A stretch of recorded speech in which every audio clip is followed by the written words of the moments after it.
I'd be curious if you could talk a little bit about like the technical side of how you're printing onto the metal surface. Like, is it a transfer process? Is it a direct to metal? Like, what does that look like? We are mounting to die bond. And the difference is that with the typical metal print you get nowadays, it's just a thin aluminum sheet, right? Right. There's sometimes a white coating on it or not a white coating if you want that brushed aluminum look with your print. But either way, there's a coating on that metal sheet. So die sub is a bit of a variation in that it is a substrate that has two really thin metal slices that sandwiches a polyethylene core. But it's something that's been used that's used uh, quite often by labs as a rigid mounting substrate. Another example of that would be what's the name of that stuff? That plasticky stuff, Sintra. Oh yeah. So because if you're doing big giant prints, mounting on foam core, no. Bad Mounting idea. on even Gator, no.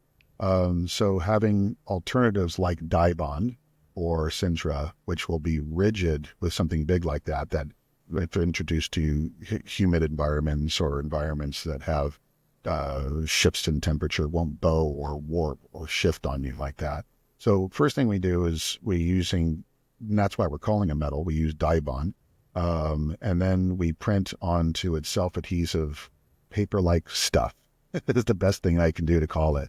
And then we mount that onto the Dibond, and then we laminate the surface of that either with a matte or a glossy finish. So one of the things that's nice about the metals that we do, in addition to what I've been talking about, is when most people think of metal nowadays, they think of the super shiny, glossy, highly reflective um, end product. Right. And a lot of people like that. In fact, the print behind you of the mountains, that looks like a glossy print there. Am I right? That one is a glossy metal. Yes. Okay, good. So glossy is stunning if lit well, lit properly. But there's also for a lot of photographers the concern of being distracted by the reflectivity. So we offer a matte version as well, and the matte doesn't have that issue at all, but it has all of the benefits of the broad gamut, the good contrast, the good detail,